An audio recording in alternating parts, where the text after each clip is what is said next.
I show this photo right here every time. Yeah, so Chris Singleton is a husband to his high school sweetheart. We've been together since we were 15, 16 years young. I've got 3 beautiful kids, CJ, who's 7, Kaden, who's 3, and my baby girl, I call her my grand finale baby, Carter, she's almost 2.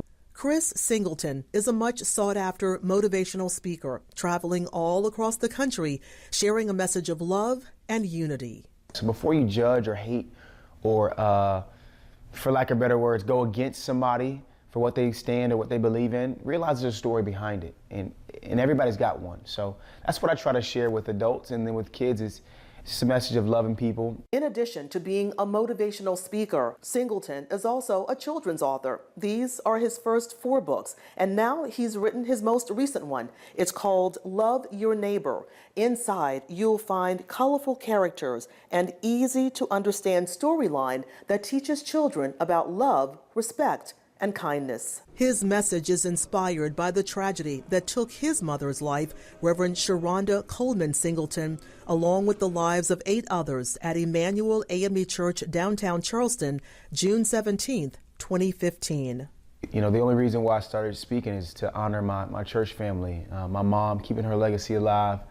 One of the fears that I have is that people will forget about what happened at Mother Emanuel. I never want people to forget. Reverend Singleton was just 45 years old. She was a New Jersey native who served as an associate pastor at Mother Emanuel. She worked as a speech-language pathologist at Goose Creek High School.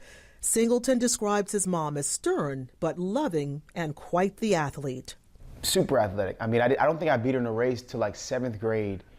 That's how fast she was, because she ran track at South Carolina State, where she did hurdles. He wishes that she would have had the chance to spoil her grandchildren and to see how his life turned out, things that likely would have happened if not for Dylan Roof. Have you forgiven Dylan Roof? That's a great question. I have forgiven my mother's killer, and the reason why I know it's a fact is because when it happened, the day after, I said, we already forgive him. My family already forgives him, and I don't know where it came from. It was something out of this world. Certain times, certain things happen to you in your life, and you can't put it into worldly terms, because it makes no sense, right? If you'd have told me I would forgive my mother's killer before, it happened, I would have said, no way in a million years. This is my everything. Forgiveness is one thing. Understanding why is another. That's one reason he has reached out to the person who gunned down 9 people at the church that night. To get to the root of where that evil and that hatred for people that look like me came from. Because I want to do away with that.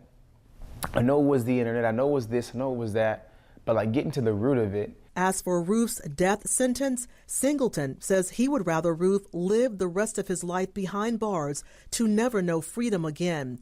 Singleton says he doesn't need an apology, but there is one thing he'd like to hear from Roof. Deep down in my heart of hearts, I want him to denounce what he's done in the past, because he's never done that. I want him to say how wrong he was for doing what he did, which he's never done.